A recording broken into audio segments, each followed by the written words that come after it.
प्रणाम सर। आइए, ये दीजिए टोकन और फिर बैठ जाइए। बैठे। Thank you sir. सबसे पहले अपना इंट्रोडक्शन बोर्ड को दें, जिसमें अपने नाम और कास्ट का उल्लेख मत कीजिएगा। सर मैंने अपनी ग्रेजुएशन 2018 में बुंदेलखंड विश्वविद्यालय से विज्ञान विषय में की है। उसके पश्चात मैंने सर जिला शिक्षा एवं प्रशिक्षण संस्थान से डीएलएड किया है और उसके पश्चात सर मैंने बुंदेलखंड विश्वविद्यालय से संस्कृत में परास्नातक की डिग्री प्राप्त की है।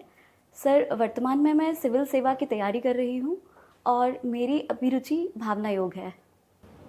कौन सा योग? सर भावना योग। क्या होता है इसमें? सर भावना योग तन को स्वस्थ, मन को मस्त और चेतन को जागरूक करने का एक अभिनव प्रयोग है। जैसा कि सर कहा जाता है कि यद भावते तद भवति, यानी हम जैसा भावना भाते हैं वैसा ही हम बन जाते हैं। As you think you become. Yes. Yes sir. तो इसमें भी हम अपने भावों की शुद्धिकरण का प्रयास करते हैं, अपने आप को सकारात्मक भावनाएं प्रेषित करके उनको बार बार बोल करके अफर्मेशंस को हम अपने जो अवचेतन मन है उसको प्रशिक्षित करने का प्रयास करते हैं। अच्छा, वैसे योग क्या है? अगर योग को डिफाइन किया जाए तो क्या कह सकती हैं? सर पतंजलि योगा सूत्र में जो कहा गया है योगास चित्त वृत्ति निरोधा, यानी जो चित्त की वृत्तियां हैं, मन में जो उथल पुथल चल रही होती है उसको समत्व भाव में स्थित कर देना ही योग है। अच्छा, गीता में भी कृष्ण ने कुछ योग की डेफिनेशन दी है। वो क्या है? सर योगः कर्मसु कौशलम, इसका मतलब? कि कर्म में कुशलता ही योग है। तो फिर तो जो चोर है वो अगर बहुत कुशलता से चोरी करे तो वो भी योगी है। अब देखिए, एक सिंपल सी बात है, कार्य कुशलता ही योग है। तो हर जो निगेटिव आदमी है, अब ट्रम्प है, वो बहुत कुशलता से सबको दबा रहा है, तो योगी है क्या? वो योग कर रहा है क्या? सर सत्कर्मों में कुशलता योग है। तो एक जो मैं जानना चाहता हूँ, बुंदेलखंड से पहले आपने बीएससी की यूनिवर्सिटी से, फिर आपने डाइट कर लिया, तो समझ में आता है कि चूंकि सोशल प्रेशर, प्लान बी को लेकर, एजुकेशन को लेकर कुछ सोचा होगा, फिर आपने एमए संस्कृत किया। इस यात्रा के पीछे का आपका फिलॉसफी क्या है, जर्नी उद्देश्य क्या रहा? सर मैंने संस्कृत से थोड़ा मुझे लगाव भी था और दूसरा कि सर मैंने अपना सिविल सेवा की परीक्षा में यूपीएससी में ऑप्शनल सब्जेक्ट संस्कृत को रखा था, फिर उसमें रुचि बढ़ती गई तो सर मैंने एमए किया और नेट भी क्वालिफाई किया। ये बात करेंगे। अच्छा, बोला जाता है कि जो फिजिक्स भी पढ़ा आपने और संस्कृत भी पढ़ा। Yes sir. कणों की खोज को लेकर, जैसे हम लोग डाल्टन और इसकी बात करते हैं केमिस्ट्री और फिजिक्स में, महर्षि कणाद के बारे में सुना है आपने? कहा जाता है फिजिक्स तो हमारे यहाँ बहुत पहले से था। यस सर, मैं इससे सहमत हूँ क्योंकि आचार्य जो कणाद हैं उन्होंने वैशेषिक दर्शन में इसके बारे में डिटेल से बात करी है और बल्कि सर सांख्य दर्शन में भी जो 25 तत्व हैं उनके थ्रू हमने सृष्टि निर्माण प्रक्रिया बताया है, तो वो भी एक तरीके से इवोल्यूशन के 25 तत्व इवोल्यूएट होते हैं। मूल तत्व कितने बताए उन्होंने सांख्य दर्शन में? सर एक सेकेंड सर, सॉरी एग्जैक्ट मैं रिकॉल नहीं कर पा रही। सांख्य किस तरह की बात करता है? द्वैतवाद की बात करता है या किसी द्वैतवादी दर्शन है या शुद्धाद्वैतवादी है, विशिष्टाद्वैत की बात करता है या अद्वैत है? सर द्वैतवादी। तो मूल तत्व दो ही हैं, प्रकृति और पुरुष। हाँ, उसके बाद संयोग से वो तत्व ने चले। Yes sir. अच्छा, ये बताइए, एज ए एस्पिरेंट आप बेसिकली 3 ऐसी बातें बताइए जिसके कारण आप एडमिनिस्ट्रेशन में आना चाहती हैं। सर सबसे पहले मैं एडमिनिस्ट्रेशन में आने के लिए जो भी मैं देखती हूँ अपने आसपास, तो मुझे दिखता है कि पॉलिसीज़ बहुत अच्छी हैं हमारी गवर्नमेंट की, लेकिन उसको क्रियान्वयन उस तरीके से नहीं हो पाता और उसका लाभ मूल लोगों तक नहीं पहुँच पाता। तो सर मैं इसलिए आना चाहूँगी कि सरकार की जो नीतियाँ हैं उनको बेहतर क्रियान्वयन का पार्ट बन के। मतलब आपको लगता है हम लोग जो पहले से हैं, हम लोग अच्छा काम नहीं कर रहे हैं, आप आएंगे तो सब कुछ सुधार देगी? मैं काफ़ी सारे लोग अच्छा काम कर रहे हैं, मैं भी उसी अच्छे काम में अपनी हिस्सेदारी करना चाहूँगी। सेकंड पॉइंट सर दूसरा है कि सर इसमें मुझे कार्य के विविधतापूर्ण अवसर मिलते हैं, विभिन्न वर्गों के साथ जो है वार्तालाप करने का अवसर प्राप्त होता है, जनसंवाद करने का अवसर प्राप्त होता है, तो सर मेरे लिए ये भी एक। तीसरा सर मैं पॉलिसी फॉर्मुलेशन, जब हाईएस्ट लेवल पर पहुंच जाते हैं तो पॉलिसी फॉर्मुलेशन में भी महत्वपूर्ण भूमिका निभाते हैं। आपकी बातों से सहमत है, लेकिन बड़ा अजीब सा देखा गया कि इंटरव्यू में ऐसी बातें करते हैं लोग, लेकिन आने के बाद देखते हैं कि करप्शन में इन्वॉल्व हो जाते हैं, लेखपाल जैसे पद पर भी करोड़ों रुपए मिलते हैं और पावर का मिसयूज करते हैं। ये पैसा और पावर जो है, ये भी जो नई जनरेशन है वो फिर से इधर आकर्षित होने लगी है। तो इसको आप केवल इसके कारण नहीं आ रही, खासकर पावर को लेकर। इस पोस्ट में से अगर पावर हटा दिया तो आपको लगता है तब भी आप आना चाहेंगे? सर मुझे लगता है कि पावर हमें अथॉरिटी प्रदान करता है, और अगर इस पद पर अगर सही व्यक्ति, एक मोरल रूप से व्यक्ति अच्छा हो, वो नियुक्त हो, तो उसी पावर का वो सदुपयोग भी कर सकता है। मान लीजिए आपकी प्रायोरिटीज क्या हैं जॉब की, क्या क्या भरा है आपने? सर मेरी फर्स्ट प्रायोरिटी डिप्टी कलेक्टर है। 3 बताइए। सर उसके बाद मैंने assistant regional transport officer, and third priority पे ब्लॉक डेवलपमेंट ऑफिसर रखा है। डीएसपी नहीं रखा क्यों? सर मेरी हाइट नहीं है। यस। मान लीजिए एक ऐसी सिचुएशन आती है, आपसे सरकार सलाह मांग रही है, एक ऐसा क्रिमिनल है जो बार बार क्राइम करता है और महिलाओं के साथ लेकर बहुत ज़्यादा उसके बहुत सारे आरोप हैं और बार बार वो छूट जाता है। एक बार रंगे हाथों वो पकड़ा जाता है और पुलिस अधिकारी आपसे इजाज़त ले रहा है, चूंकि वो कमिश्नरेट क्षेत्र नहीं है, आप वहाँ के एसडीएम हैं, और लगभग ऐसी स्थिति है ऊपर से भी इजाज़त है उसको इनकाउंटर कर दिया जाए, क्योंकि फिर वो वैसा करेगा और उसको मार देना। और आप ये संवेदना जान रही हैं कि महिलाओं के साथ कितना अन्याय होता है। तो अगर आपसे ये फैसला लेने को कहा जाए तो क्या आप ये उसको, जो डीएसपी है या जो भी अधिकारी है, इंस्पेक्टर है, उसको कहीं मार दिया जाए? क्योंकि वो फिर आगे बढ़ेगा, फिर अपराध करेगा। सर मैं इस मामले को जो कोर्ट है उसके अंदर ले जाना चाहूँगी, क्योंकि सर जस्टिस देना मेरा काम नहीं है, न्यायपालिका का काम है। तो जो भी अगर उसने कुछ गंभीर अपराध किए हैं तो न्यायपालिका उसको दंड देगी। वो बार बार छूट जा रहा है क्योंकि बहुत सारे लूपहोल्स हैं हमारे रूल्स में, और ऐसे घृणित अपराध का इस बार उसको आरोप है जो आप तरह के अमानवीय है, और वो फिर करता रहेगा क्योंकि उसने उसको बना लिया and he just laugh on the system. Sir मुझे लगता है कि जो अभी पॉश एक्ट आया है और जो निर्भया केस के बाद इस तरीके के अपराधों में क्या गाइडलाइन है, कुछ बता पाएंगे आप? निर्भया गाइडलाइन क्या आई उसके बाद और पॉश एक्ट में? सर निर्भया केस के बाद अगर कोई भी किसी भी एक उसमें आजीवन कारावास और मृत्युदंड तक की सजा के प्रावधान किए गए हैं, और एक निर्भया फंड भी बनाया गया था जिसमें वन स्टॉप सेंटर और महिला मतलब फास्ट ट्रैक कोर्ट्स का निर्माण करना, ये सब है सर। अभी आपने कहा कि बीइंग एसडीएम न्याय देना आपका कार्य नहीं है। Yes sir. तो एग्जीक्यूटिव मजिस्ट्रेट और जुडिशियल मजिस्ट्रेट में क्या डिफरेंस है फिर? सर जो एग्जीक्यूटिव मजिस्ट्रेट होता है वो सिविल मामलों तो सिविल मामले में आप न्याय नहीं देंगे? सिविल मामलों में सर निर्णय देंगे, पर जो गंभीर आपराधिक प्रकृति के मामले हैं वो न्यायाधीश मतलब न्यायिक जुडिस्ट्रेट के अंतर्गत आते हैं। आपने संस्कृत भी पढ़ रखा है? Yes sir. एक श्लोक है भरतेजी का, अज्ञा सुखम आराध्यते सुखतराम आराध्यते विशेषज्ञः ज्ञान लव दुर्विदग्धम ब्रह्मापि तम नरम नरंजयते। Yes sir. क्या मतलब है इसका?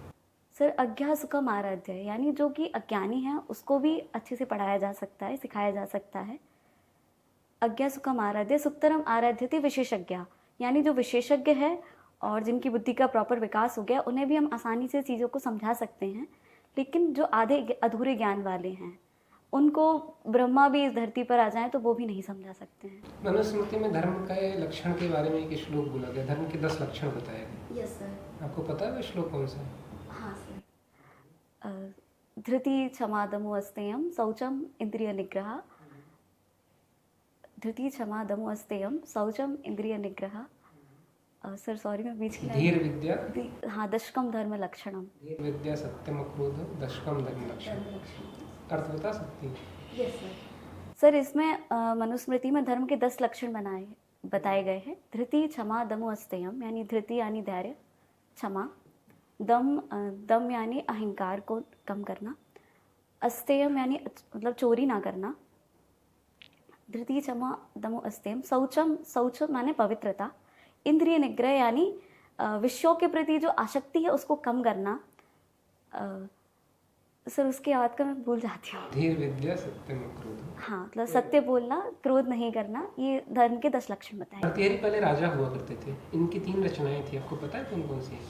Yes sir. इन्होंने वैराग्य शतकम लिखा है, श्रृंगार शतकम लिखा है और नीति शतकम। नीति शतक का सबसे पसंदीदा श्लोक आपको कौन सा है? सर जो भी आपने बोला मुझे वो भी बहुत पसंद था।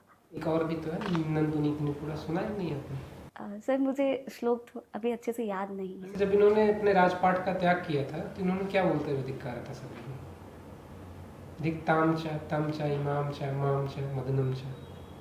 हाँ यस सर कि इनके बारे में जो प्रसंग आता है कि किसी ने एक फल दिया था, अमृत फल। सर जहाँ तक मैं रिकॉल कर पा रही हूँ, मुझे एग्जैक्ट नहीं याद आ रहा है अभी, कि इन्हें किसी ने फल दिया तो इन्होंने अपनी पत्नी को फल दिया, वही सेम फल उन्होंने अपनी पत्नी को दिया, लेकिन पत्नी भी किसी और से प्रेम करती थी तो उस फल को उस पत्नी ने उस प्रेमी को दिया और प्रेमी ने उस फल को वैश्या को दिया क्योंकि वो वैश्या से प्रेम करता था। और वैश्या ने सोचा कि इस हमारे राजपाट को सर्वाधिक चलाने वाला राजा है, उसे ही अमर होना चाहिए। उस वैश्या ने फल वो वापस राजा को दिया, तो इस वजह से फिर उन्होंने वैराग्य आ गया था उनको। रानी का नाम पता है आपको? सर रानी का नाम एग्जैक्ट याद नहीं अभी।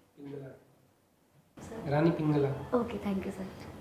अच्छा ये बताइए, जो हमारे यहाँ पुरुषार्थ हैं वो कितने हैं? सर 4 पुरुषार्थ बताए गए हैं। आश्रम कितने? आश्रम भी 4 हैं। कौन कौन से पुरुषार्थ हैं? धर्म, अर्थ, काम और मोक्ष। और आश्रम व्यवस्था में क्या बताया गया? आश्रम सर चार भागों में जीवन को बांटा गया है 100 वर्ष की आयु मानते हुए। ब्रह्मचर्य आश्रम, गृहस्थ आश्रम, वानप्रस्थ आश्रम और संन्यास आश्रम। एक श्लोक में बोलता हूँ इस आश्रम पर, बताइएगा। यस प्रथमे नार्जिते विद्या, द्वितीय नार्जिते धनम, तृतीय नार्जिते पुण्यम, चतुर्थे किम करिष्यसि।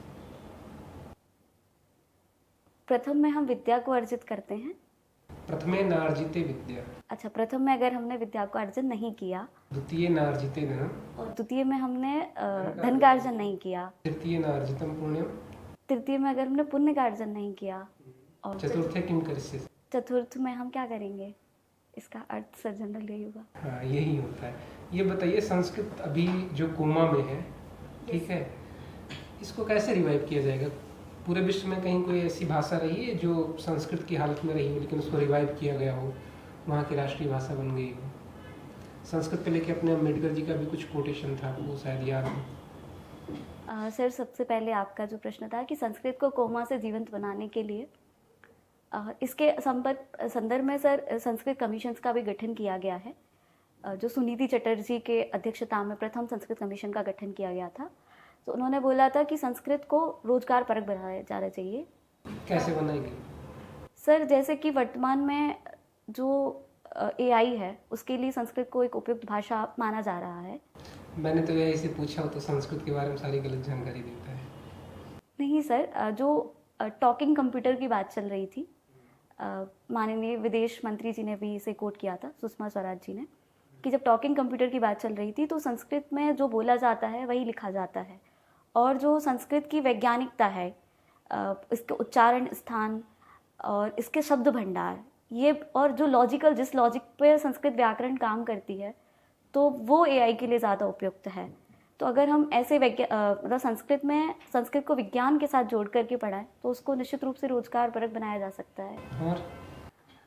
और सर संस्कृत के लिए जो प्राचीन हमारे शास्त्र हैं, अध्ययन हैं, जैसे कि सर हम हमेशा सिर्फ पौराणिक स्तर पर ही संस्कृत को देखते हैं, लेकिन जो हमारा विज्ञान और तकनीक का ग्रंथ है, आयुर्वेद है, इसमें हमें संस्कृत को बढ़ावा देने की आवश्यकता है, इसमें रिसर्च करने की आवश्यकता है। कौन से संस्कृत ज़्यादा आसान है, वैदिक या लौकिक?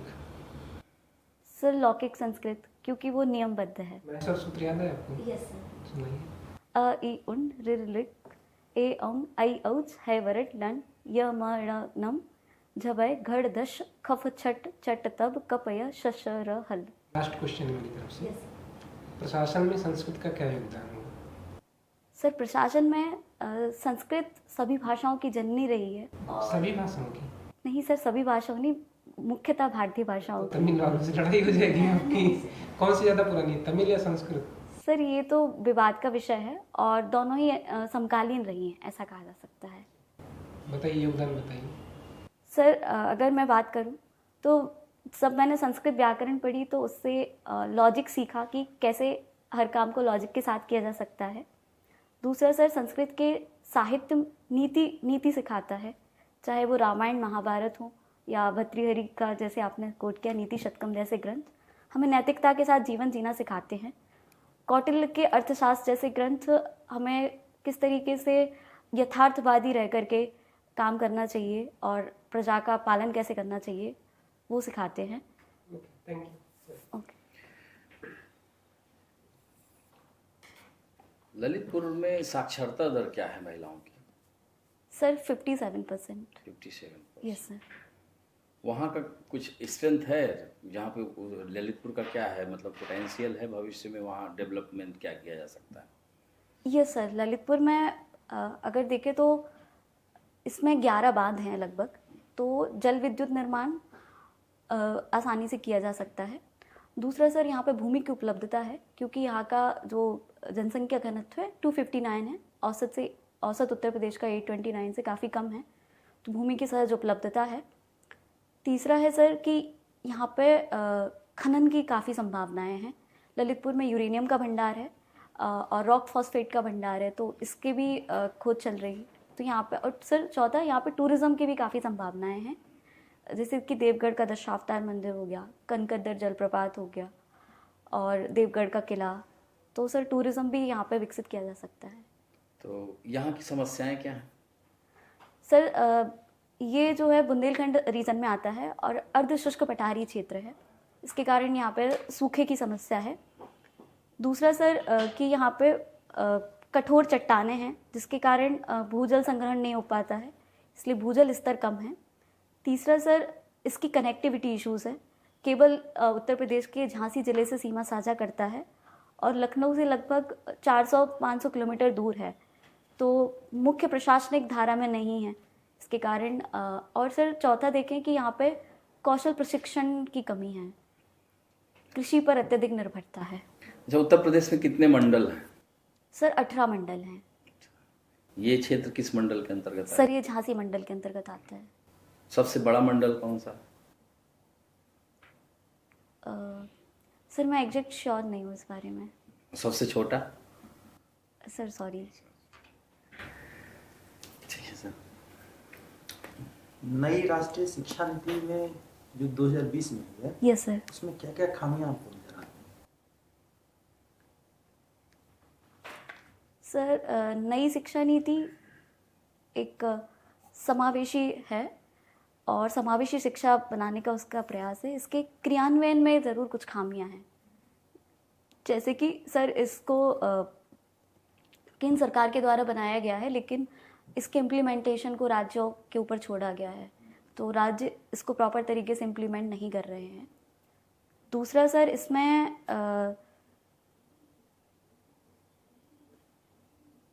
सॉरी सर अभी इतना रिकॉल कर पा रही हूँ मैं। अभी एक राष्ट्रीय स्तर की किसी योजना का नाम बदला गया है। Yes sir. कौन सी योजना थी पहले? सर मनरेगा का नाम बदल क्या बदला गया है? नाम क्या है? बीबीजी रामजी विधेयक किया गया है, विकसित भारत ग्रामीण रोजगार एंड आजीविका गारंटी मिशन। मध्याह्न भोजन योजना, यस सर। अक्सर इसमें देखा जाता है कि बहुत तरह की खामियां पाई जाती हैं। अगर आप जिले में पोस्टेड एज एसडीएम हैं, तो आप अपने जिले में इस योजना के इम्प्लीमेंटेशन को और कैसे चुस्त दुरुस्त बनाएंगे? Yes sir.